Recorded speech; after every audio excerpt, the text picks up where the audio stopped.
नमस्कार, स्वागत है आप सभी का। मैं हूं आपके साथ तान्या वर्मा। तो चलिए शुरुआत करेंगे उत्तराखंड के इस खास बुलेटिन की।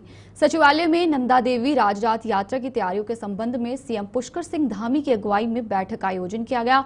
बैठक में अधिकारियों को यात्रा मार्ग की मरम्मत, स्वच्छता, शौचालय सुरक्षा व स्वास्थ्य सुविधाओं समेत पेयजल, भोजन और विश्राम स्थलों की समुचित व्यवस्था सुनिश्चित करने के निर्देश दिए। साथ ही अधिकारियों को संवेदनशील क्षेत्रों में अतिरिक्त फोर्स की तैनाती करने, यात्रा मार्ग को प्लास्टिक मुक्त घोषित कर प्रदेश की सांस्कृतिक झलकियों से संजोने, बेहतर इंटरनेट कनेक्टिविटी, मौसम की रियल टाइम जानकारी, जिन पड़ावों से होकर यात्रा गुजरे उन सभी स्थानों का सौंदर्यीकरण, ड्रोन निगरानी, अस्थायी हेलीपैड और आपदा प्रबंधन टीमों की तैनाती के संबंध में निर्देशित किया। प्रवासी उत्तराखंडी भाई बहनों और ट्रैकर्स को भी यात्रा से जोड़ने, विशेष टूर पैकेज तैयार कर व्यापक प्रचार प्रसार करने के भी अधिकारियों को निर्देश दिए, जिससे अधिक संख्या में श्रद्धालु इस आस्था यात्रा का हिस्सा बन सके। नंदा देवी राज यात्रा जो है वो केवल एक धार्मिक यात्रा नहीं बल्कि हमारी आस्था, सांस्कृतिक गौरव और जनमानस की श्रद्धा का दिव्य संगम है। हमारी सरकार इस ऐतिहासिक और आध्यात्मिक यात्रा की भव्यता, सुरक्षा और सुचारू संचालन के लिए पूरी तरह प्रतिबद्ध है।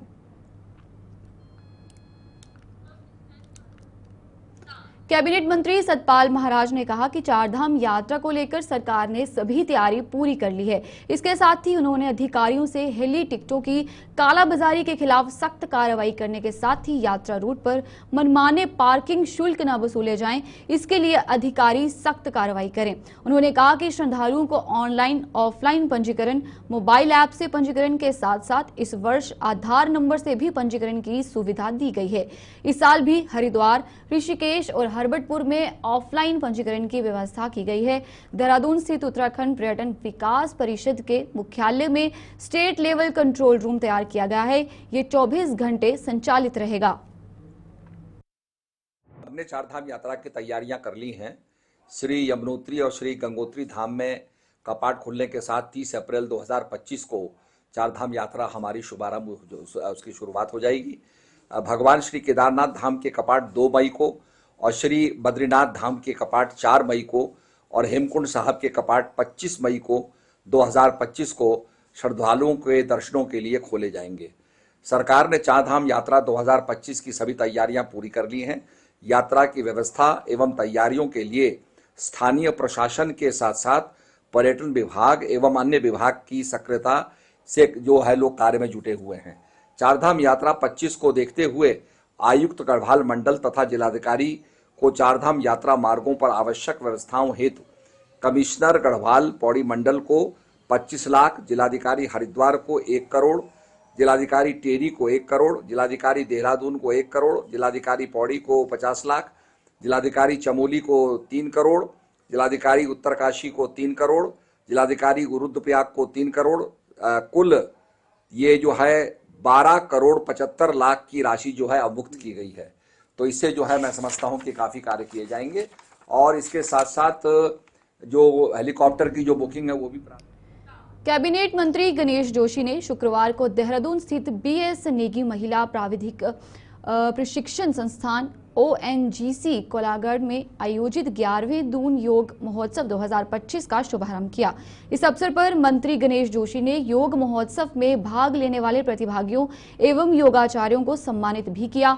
उन्होंने अपने संबोधन में कहा कि योग भारत की प्राचीन धरोहर है जो तन और मन दोनों को स्वस्थ रखने में सहायक है। उन्होंने योग के लाभ गिनाते हुए कहा कि योग से मनोबल, एकाग्रता और सीखने की क्षमता बढ़ती है। साथ ही ये व्यक्ति को मानसिक और शारीरिक रूप से मजबूत बनाता है। मंत्री जोशी ने प्रधानमंत्री नरेंद्र मोदी के प्रयासों की सराहना करते हुए कहा कि उन्होंने योग को वैश्विक पहचान दिलाई है। उन्होंने कहा कि योग न केवल हमें स्वस्थ रखता है बल्कि जीवन में संतुलन बनाए रखने की प्रेरणा भी देता है। उन्होंने कहा कि आज के समय में योग को अपनी जीवन पद्धति में शामिल करना अत्यंत आवश्यक है। उन्होंने सभी नागरिकों से आह्वान किया कि वे योग को अपने दैनिक जीवन में अपनाएं और निरोगी जीवन की ओर कदम बढ़ाएं। सैनिक कल्याण मंत्री गणेश जोशी से उनके कैंप कार्यालय में उत्तराखंड के पूर्व सैनिकों और पुलिस कर्मियों के एक प्रतिनिधि मंडल ने मुलाकात की। इस दौरान प्रतिनिधि मंडल द्वारा सैनिक कल्याण मंत्री गणेश जोशी को अपनी विभिन्न समस्याओं से संबंधित विषयों पर ज्ञापन सौंपा। पूर्व सैनिकों ने बताया कि उन्होंने वर्ष 2001 में राज्य पुलिस विभाग में सेवा देना प्रारंभ किया था, किंतु उन्हें वर्ष 2008 में ही आरक्षी पद पर नियमित किया गया। इस देरी के चलते उन्हें न केवल वरिष्ठता से वंचित रहना पड़ा, बल्कि उन्हें पुरानी पेंशन योजना तथा अन्य विभागीय लाभ भी नहीं दिए गए। पूर्व सैनिकों ने मांग की है कि 2001 से सेवा दे रहे सभी पूर्व सैनिक पुलिस कर्मियों को न केवल पुरानी पेंशन योजना का लाभ दिया जाए, बल्कि उनकी सेवा की गणना भी प्रारंभिक नियुक्ति तिथि से की जाए, जिससे उन्हें वरिष्ठता, पदोन्नति और अन्य वित्तीय लाभों का समुचित लाभ मिल सके। सैनिक कल्याण मंत्री गणेश जोशी ने प्रतिनिधि मंडल की बातों को गंभीरता से सुना और मामले पर सहानुभूतिपूर्वक विचार करने का आश्वासन दिया। उन्होंने कहा कि पूर्व सैनिकों की सेवाएं राष्ट्र के प्रति समर्पण का प्रतीक है और राज्य सरकार उनके हितों की रक्षा के लिए हर संभव प्रयास करेगी। महासंघ टैक्सी यूनियन कुमाऊं मंडल ने जनपद नैनीताल समेत समस्त जनपदों में परिवहन एवं पुलिस विभाग की ओर से किए जा रहे उत्पीड़न के विरोध में 12 अप्रैल से कुमाऊं मंडल में चक्का जाम और आमरण अनशन करने की चेतावनी दी है। जहां एक और पर्यटन सीजन आ चुका है और कारोबार इन टैक्सियों पर ही निर्भर है। ऐसे में अब कुमाऊं के लगभग 80,000 टैक्सी चालक हड़ताल पर जाने को तैयारी कर रहे हैं। टैक्सी यूनियन से जुड़े लोगों ने स्पष्ट किया है कि अगर उनकी मांगों को लेकर 11 अप्रैल तक कोई कार्रवाई नहीं हुई तो 12 अप्रैल से समस्त कुमाऊं के वाहन स्वामी पूर्ण रूप से अपने वाहनों को खड़ा कर अनिश्चितकालीन चक्का जाम करने पर विवश होंगे। इसके उपरांत भी शासन ने अपना रवैया नहीं बदला तो कुमाऊं महासंघ आमरण अनशन पर विवश होगा। चलिए आपको ग्राफिक्स के जरिए पूरी जानकारी देंगे कि टैक्सी यूनियन की क्या कुछ मांगे हैं। नैनीताल के टैक्सी मैक्सी का टोल और पार्किंग शुल्क पूर्व की भांति लिया जाए। नैनीताल के भीतर एवं आसपास प्रशासन द्वारा पार्किंग निर्धारित की जाए। टीवी नंबर के नाम पर नैनीताल प्रवेश पर हो रहे शोषण को बंद किया जाए। 2017 के बाद के वाहनों को नैनीताल शहर के भीतर प्रवेश प्रतिबंधित किया गया है। राज्य सरकार माननीय उच्च न्यायालय में इसकी मामले की पैरवी करे। नैनीताल शहर में जिला प्रशासन जो भय का माहौल बनाया है उसे समाप्त किया जाए।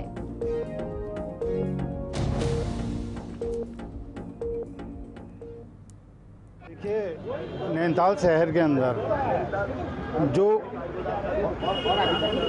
माननीय न्यायालय द्वारा एक आदेश दिया गया था शासन को कि आप लोग एक एसओपी जारी करें कि इसमें हम शहर के अंदर जो स्थानीय वाहन हैं इनको कैसे चलाएं, उत्तराखंड के जो वाहन हैं इनको कैसे चलाया जाए। 11 सितंबर 2023 से आज ये 2025 अप्रैल हो गया है, शासन ने आज तक इन लोगों को कोई एसओपी जारी नहीं करी कि हम इन वाहनों को कैसे चलाएं। नहीं तो माननीय न्यायालय ने तो इन लोगों से कहा ही था ना कि आप लोग इन टैक्सियों को चलवाइए करके, लेकिन ये लोग अपनी दशा और दिशा खुद निर्धारित नहीं कर पाए हैं, उल्टा उत्पीड़न अब हम लोगों का कर रहे हैं। नैनीताल शहर के अंदर हमारा कोई भी टैक्सी वाहन जा रहा है तो वो या तो उत्पीड़न का शिकार हो रहा है। उत्पीड़न का शिकार भी इसलिए हो रहा है टीवी नंबर की गाड़ियाँ, क्योंकि शासन ने ही खुली छूट दे रखी है ना सभी को, चेकिंग करने वालों को, कि तुम इन लोगों का उत्पीड़न करो।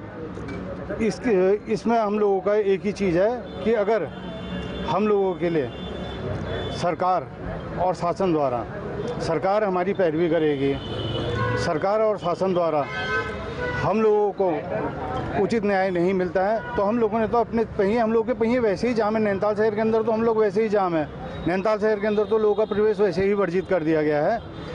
हम अन्य जगहों पे भी, क्योंकि ये परिवार है, पूरा एक परिवार है, आज इन लोगों के ऊपर कोई दिक्कत है, कल को हम लोगों के ऊपर है, कल टनकपुर वाले पे है, खटीमा वाले पे है, बागेश्वर वाले पे है, हर जगहों पे टैक्सी वालों का उत्पीड़न ही किया जा रहा है, चाहे वो ऑटोमेटिक फिटनेस के नाम पे हो, चाहे वो ऑटोमेटिक फिटनेस के नाम पर। देखिए सरकार ने क्या करा है, हर साल में 5% ये टैक्स बढ़ोतरी कर रही है। फिटनेस की फीस इन्होंने इतनी बढ़ा दी है। कभी इन लोगों ने आरटीए में टैक्सी वालों के रेट निर्धारित करे कि इनका किराया जी वहाँ पे को पूरा उत्पीड़न हो ही रहा है। देखिए क्या कहते हैं, कहीं पे कोई यह है कि कोई दरोगा ही चालान करेगा, लेकिन वहाँ पे को तो एक मामूली सा पुलिस वाला भी कहता है वो इला कागज़ दे। ये जो नैनीताल में हमारा उत्पीड़न किया जा रहा है, इस संबंध में मीटिंग रखी गई थी। क्योंकि उच्च न्यायालय द्वारा 2023 से नगर पालिका और जिलाधिकारी और एसएसपी महोदय से एक एसओपी मांगी गई थी कि ये 2017 से जो गाड़ियां बैन कर दी गई है, इसमें एक एसओपी बनाई जाएगी, इसको कैसे नैनीताल के अंदर संचालित करी जाएगी। और आज हमारा दुर्भाग्य है कि 2023 से 2025 हो चुका है, 2 साल से इसमें हमारी कोई पैरोकारी नहीं करी गई, ना उनके द्वारा कोई एसओपी सौंपी गई। और इसी के आदेशों के चलते हमारा उत्पीड़न किया जा रहा है नैनीताल पे कि भैया आपका आना वर्जित है, बंद है। और अन्य राज्यों की गाड़ियाँ धड़ल्ले से टैक्सी गाड़ियाँ, वहाँ कोई टाइम नहीं, दिन रात उनके लिए 24 घंटे खुला हुआ है। और उत्तराखंड के ही लोगों के लिए वहाँ टैक्सी गाड़ी जाना वर्जित किया गया है। तो इसी कारण कि सब लोग आज पूरे सब लोग सहमत होके, और जो सरकार ने हमारी 2 साल से शासन प्रशासन ने इसमें हमारी पैरोकारी जो नहीं करी है, इस विषय में 12 तारीख से सभी यूनियनें पूरे कुमाऊं की अपनी स्वेच्छा से अपना संचालन। चारधाम यात्रा संचालित करने वाली 9 परिवहन कंपनियों की संयुक्त रोटेशन व्यवस्था समिति ने यात्रा पर जाने वाली बसों की लॉटरी निकाली गई, जिसमें सबसे पहले बस यातायात कंपनी की यात्रा पर जाएगी। चारधाम यात्रा संयुक्त रोटेशन व्यवस्था समिति की ओर से 1725 बसें यात्रा के लिए तैयार की गई हैं। संयुक्त रोटेशन व्यवस्था समिति के अध्यक्ष भोपाल सिंह नेगी ने बताया कि चारधाम यात्रा संचालित करने के लिए संयुक्त रोटेशन व्यवस्था समिति का गठन हर साल होता है और इस बार भी 9 परिवहन कंपनियों को मिलकर संयुक्त रोटेशन व्यवस्था समिति का गठन किया गया है, जिसमें यात्रा पर जाने वाली 60% बसों की लॉटरी निकाली गई है। 1725 बसों की डाली गई लॉटरी में पहली पर्ची यातायात कंपनी की बस की निकली है, जो सबसे पहले यात्रा पर जाएगी। उन्होंने बताया कि 40% बसें लोकल यात्रियों के लिए रिजर्व हैं। जरूरत पड़ने पर इन बसों में से कुछ बसों को यात्रा मार्ग पर भेजा जा सकता है। उन्होंने चारधाम यात्रा के दौरान रजिस्ट्रेशन के लिए ओटीपी प्लान को खत्म करने पर सरकार का आभार भी व्यक्त किया है। 2025 को हमारे यहाँ पे संयुक्त रोटेशन यात्रा व्यवस्था की जो लॉटरी निकाली गई और उसमें सर्वप्रथम जो है यातायात कंपनी की गाड़ी जो निकली है, पहले नंबर पे निकली है।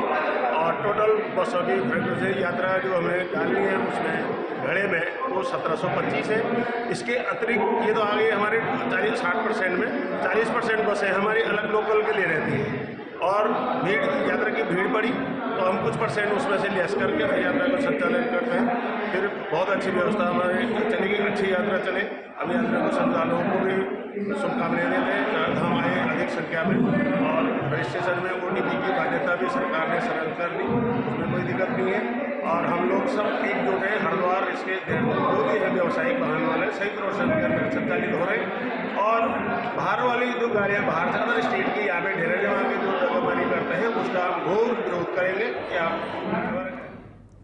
आगामी चारधाम यात्रा के दौरान गंगोत्री मार्ग पर हीना में नवनिर्मित पार्किंग का संचालन शुरू करने की तैयारी की जा रही है। इस पार्किंग स्थल में हेल्थ स्क्रीनिंग सेंटर, पंजीकरण सत्यापन केंद्र एवं पुलिस सहायता केंद्र की स्थापना करने के साथ ही विभिन्न प्रकार की यात्री सुविधाओं की व्यवस्था भी की जाएगी।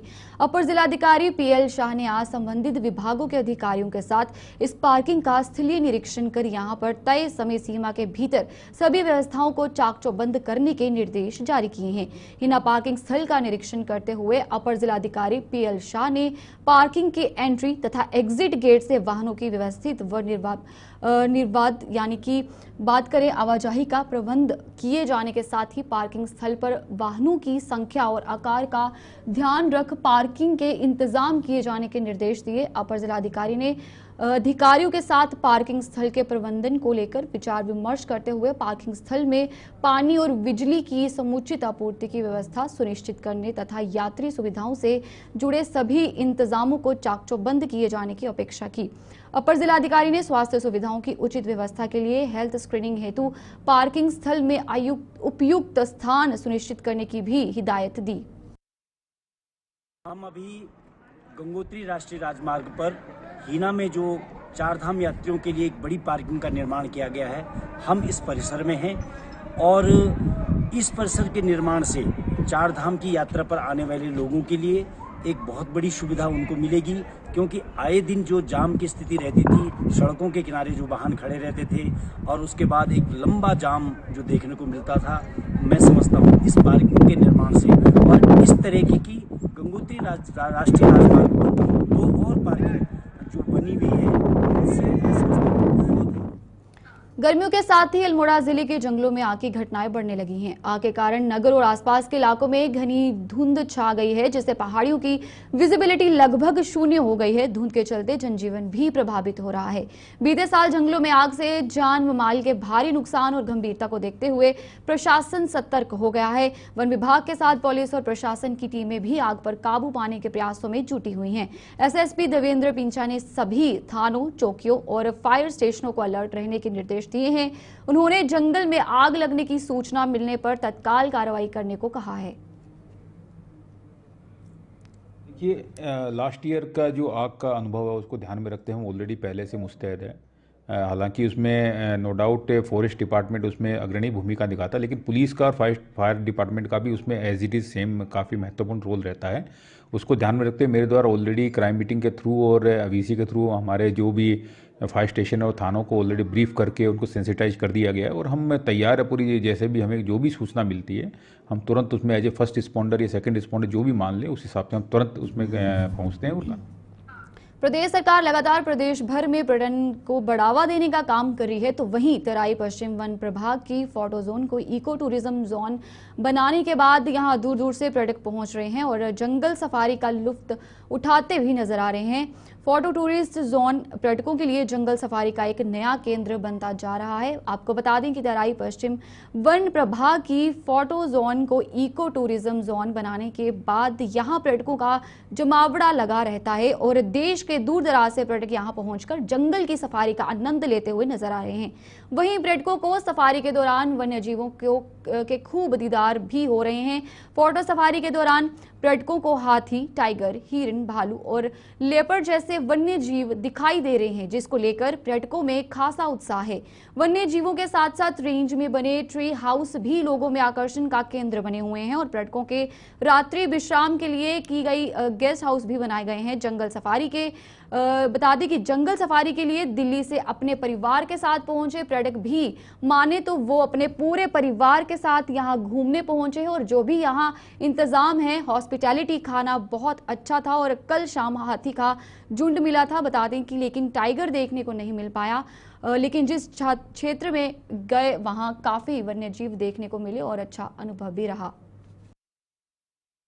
पूरा family, husband, wife and daughter. कैसा इधर का जो भी बंदोबस्त है बहुत ही बढ़िया है। हॉस्पिटैलिटी, इसका फूड स्टैंडर्ड और जो भी इन्होंने बंदोबस्त किया था बहुत ही अच्छा था।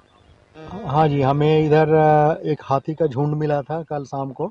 आज सुबह हम निकले थे, हमें बहुत उम्मीद था कि हम कम से कम टाइगर भी देख पाएंगे, बट फ़िलहाल वो नहीं हो पाया।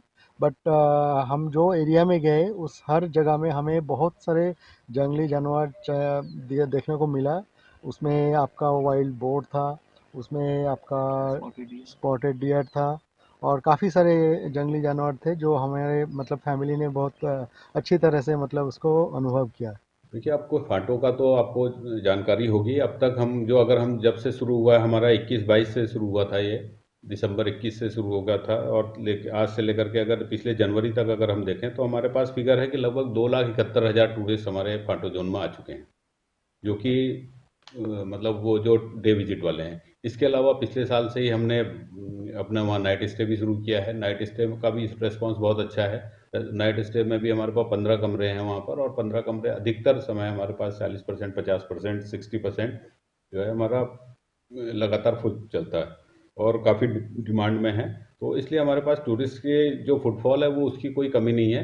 लेकिन फिर भी अब हमारा प्रयास ये है कि जो भी हमारे पास टूरिस्ट आ रहे हैं, क्योंकि उसका सबसे बड़ा कारण क्या है, टूरिस्ट लगातार आ रहे हैं क्योंकि उनको लगातार यहाँ पे साइटिंग होती है और जो जंगल है हमारा, जो जंगल के अंदर जो हमने उनके रहने की जो व्यवस्था की है टूरिस्ट के, वो बहुत उच्च स्तर की है। तो अब हमारे पास टूरिस्ट को लाने के लिए हमको कुछ अतिरिक्त करने की आवश्यकता नहीं है, लेकिन अब हमारा ध्यान है कि हम जो हमारे टूरिस्ट आ रहे हैं, जो चाहे वो डे सफारी में आए या नाइट स्टे में आए, उनको सभी के लिए हमको अंदर हम अच्छी से अच्छी सुविधाएं दे पाएँ, उनको उनकी सफारी बढ़िया तरीके से हो पाए और उनका स्टे एक अच्छे तरीके से हो पाए। इस पर अब काम कर रहे हैं क्योंकि हम जितना हमने अंदर डेवलप करना था वो सब हो चुका। अब हम केवल जो हमारी सुविधाएं हैं उनको अधिक से अधिक सुविधाएं पहुँचाएं। हरिद्वार रुड़की विकास प्राधिकरण द्वारा लगभग 20 करोड़ की लागत से तैयार किया गया हरिद्वार स्पोर्ट्स कॉम्प्लेक्स हरिद्वार के युवा खिलाड़ियों के लिए वरदान में कम नहीं है। एक ही कॉम्प्लेक्स में 6 खेलों के विश्व स्तरीय सेटअप अपने आप में एक ऐसा सेटअप है जो आपस के जिलों में यानी कि आसपास के जिलों में यहाँ तक कि एनसीआर में भी देखने को नहीं मिलता है। हरिद्वार रुड़की विकास प्राधिकरण के वीसी अंशुल सिंह खुद एक खिलाड़ी हैं, इसलिए उन्होंने अपने खेल प्रेम और अच्छे विजन के चलते भल्लापुर क्रिकेट स्टेडियम और स्पोर्ट्स कॉम्प्लेक्स का उच्चीकरण कर वहां विश्व स्तरीय सुविधाएं उपलब्ध कराई, जो कि हरिद्वार के उभरते हुए खिलाड़ियों के लिए किसी वरदान से कम नहीं है। सर देखा जाए यहाँ के तो पहले यहाँ पे 4 कोर्ट्स थे, अब यहाँ पे 5 कोर्ट्स कर दिए गए हैं और यहाँ के इंफ्रास्ट्रक्चर के हिसाब से अब देखोगे यहाँ पे प्लेयर्स को नॉट ओनली ऑन कोर्ट, हम ऑफ कोर्ट की भी यहाँ पे उनको ट्रेनिंग करवाते हैं। जैसे कि हम जिम फैसिलिटीज देख सकते हैं और फिटनेस की ट्रेनिंग यहाँ पे होती है, तो ये ऑन कोर्ट ट्रेनिंग के बाद इनकी फिटनेस ट्रेनिंग की होती है। किस तरह का रिस्पांस यहाँ पर मिल रहा है अभी? यहाँ पे अभी स्टार्टिंग हुई है, धीरे धीरे आप देखोगे बिगिनर्स बच्चे के काफी मतलब रिस्पांस आ रहा है। यहाँ पे 35 बच्चे एनरोल कर चुके हैं। धीरे धीरे अभी हम समर कैंप स्टार्ट करेंगे, धीरे धीरे यहाँ पे और इम्प्रूवमेंट आपको देखने को मिलेगा। मैं क्लास 10th में हूँ और मुझे खेलते हुए 2 साल हो गए हैं। यहाँ आते थे पहले भी? नहीं, पहले मैं एसके बैडमिंटन अकेडमी में था। अब यहाँ आ रहे हो? यस। क्या लग रहा है यहाँ पे जिस तरह की सुविधाएं मिली है, जिस तरह की कोर्ट मिली है? यहाँ पर मतलब यहाँ पर 5 कोर्ट हैं और लाइटिंग भी अच्छी है, हाइट भी अच्छी है। और जो पहले मैं पिछली अकेडमी में था वहाँ पर सिर्फ 2 कोर्ट थे और हाइट भी इतनी अच्छी नहीं थी, जहाँ जिस वजह से वहाँ पर खेल नहीं पाते थे। तो ये क्या लगता है, अच्छा लगता है आपको? यहाँ पर बहुत अच्छा लगता है क्योंकि यहाँ पर हाइट और लाइटिंग बहुत अच्छी है। इंटरनेशनल लेवल की प्रकार सुविधाएं यहाँ पर? हाँ, यहाँ पर इंटरनेशनल लेवल की सुविधाएं। BWF मैं पिछले 3 साल से बैडमिंटन खेल रहा हूँ। आप यहाँ पहले भी आते रहे हैं और अब भी आ रहे हैं, कितना फर्क देख रहे हैं पहले से और अब में? पहले यहाँ पे वुडन कोर्ट थे, अब यहाँ पे बहुत अच्छे सिंथेटिक कोर्ट लग चुके हैं, लाइटिंग भी अच्छी हो चुकी है और यहाँ के कोच भी बहुत अच्छा करा रहे हैं। मतलब अच्छा लग रहा है, पहले से बेटर लग रहा है? बहुत अच्छा लग रहा है। बहुत सारी फैसिलिटीज भी आ गई है यहाँ पे और सब कुछ सही है। जिम भी होता है हमारा, फिटनेस भी होती है और स्ट्रोक सब। रामनगर में स्थानीय प्रशासन एवं पुलिस तथा नगर पालिका की संयुक्त टीम ने नगर में संयुक्त स्कूलों से 100 मीटर की दूरी पर तंबाकू, गुटखा एवं सिगरेट बेचने वाले दुकानदारों के खिलाफ अभियान चलाते हुए कार्रवाई की। इस संबंध में जानकारी देते हुए तहसीलदार कुलदीप पांडे ने बताया कि जिलाधिकारी के आदेश पर किया यह अभियान चलाया गया। उन्होंने बताया कि अभियान के दौरान कई स्थानों पर इस नियम का उल्लंघन करते हुए कई दुकानदार पाए गए, जिनका पुलिस द्वारा 81 पुलिस एक्ट में चालान कर नकद जुर्माना वसूलने की कार्रवाई की गई। उन्होंने बताया कि इस संबंध में खंड शिक्षा अधिकारी को निर्देश दिए गए हैं कि वे सभी स्कूलों के प्रधानाचार्य को पत्र भेजकर इसका अनुपालन करना सुनिश्चित करें। तहसीलदार ने बताया कि इस अभियान के बाद यदि कोई भी दुकानदार पुनः इस प्रकार की सामग्री बेचते हुए पाया गया तो उसके खिलाफ संबंधित धाराओं के तहत अभियोग दर्ज करने के साथ ही प्रतिबंधित सामान जो है वो जब्त करने की कार्रवाई की जाएगी। इस अभियान के तहत 14 दुकानदारों का चालान कर 3,500 रुपए का जुर्माना वसूला गया। उन्होंने बताया कि प्रशासन का ये अभियान नगर व ग्रामीण क्षेत्रों में लगातार जारी रहेगा। में जिलाधिकारी महोदय द्वारा निर्देश दिए गए हैं कि सभी सब डिविजन्स पर आप ये ध्यान देंगे कि जो भी स्कूल्स हैं, चाहे कैसा भी संस्थान हो, स्कूल हो, डिग्री कॉलेज हो, उसकी 100 गज की दूरी में या 91 मीटर की दूरी में किसी प्रकार से ना तो सिगरेट का ना तो टोबैको प्रोडक्ट्स का सेल किया जाएगा, ना प्रोडक्शन, ना इसको डिस्प्ले किया जाएगा। यदि ऐसा किया जाए तो उस पर तत्काल चालानी कार्रवाई की जाए और भविष्य में उसमें कड़ी से कड़ी कार्रवाई की जाए। इसमें लगातार हमारे अभियान जारी रहेंगे।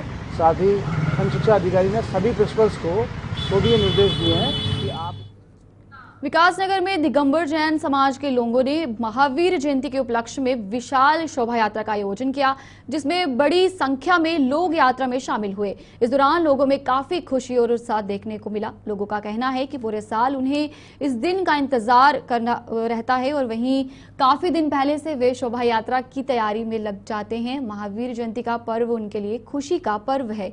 शोभा यात्रा के दौरान हजारों की संख्या में लोग, महिलाएं, बच्चे, पुरुष नाचते गाते झूमते हुए नजर आए। आपको बता दें कि महावीर जयंती के दिन जैन धर्म के लोग पूजा, व्रत और सेवा करते हैं। मंदिरों में भगवान महावीर की मूर्ति का अभिषेक किया जाता है और उन्हें सजाया भी जाता है। इसके बाद रथियां पालकी यात्रा निकाली जाती है, जिसमें भक्त भजन कीर्तन करते हैं। भगवान महावीर का जन्म बिहार के वैशाली के पास कुंडग्राम स्थान पर हुआ था।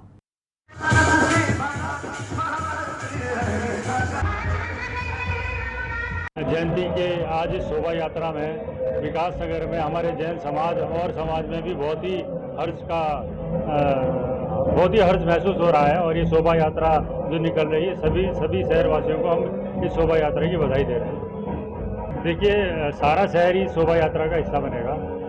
और ये शोभा यात्रा कहाँ से शुरू हुई है, कहाँ खत्म होगी? ये जैन मंदिर से, पहाड़ी गली जैन मंदिर से होते हुए गीता भवन से वापस फिर जैन मंदिर पे ही समाप्त होगी।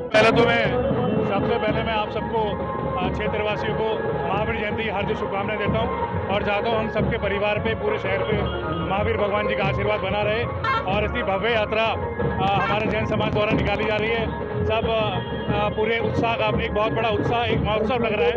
ऐसा लग रहा है होली दिवाली इकट्ठी आ गई हो और इस तरह का आयोजन होता रहना चाहिए। बहुत बहुत धन्यवाद आप सभी लोगों का मीडिया कर्मी। जब भी कोई भव्य कार्यक्रम होता है तो बिल्कुल जाहिर सी बात है कि बहुत अच्छा लग रहा है। बिल्कुल एक मेले का, एक उत्साह का, एक मैं बताया जैसे मैंने होली दिवाली ईद सब इकट्ठी हो गई हूँ, ऐसा व्यतीत हो रहा है पूरे शहर में। वार्ड नंबर 3 से जैन मंदिर से शोभा यात्रा का आरंभ हुआ है और विकास नगर में बाजार में घूमने के बाद दोबारा समापन भी जैन मंदिर पहाड़ी गली में ही होगा। हमारे भगवान महावीर स्वामी, वर्तमान शासन नायक भगवान महावीर स्वामी का जन्म उत्सव हम बड़े हर्ष और उल्लास के साथ मना रहे हैं। 3 दिन से हम इस कार्यक्रम को मना रहे हैं। आज नगर में दिगंबर जैन समाज विकास नगर की ओर से शोभा यात्रा निकाली जा रही है, जो बहुत ही हर्ष उल्लास के साथ, नाच गाने के साथ पूरा विकास नगर। चलिए उत्तराखंड के इस खास बुलेटिन में फिलहाल इतना ही। मुझे दीजिए इजाजत। आप देखते रहिए गुलिस्तान न्यूज।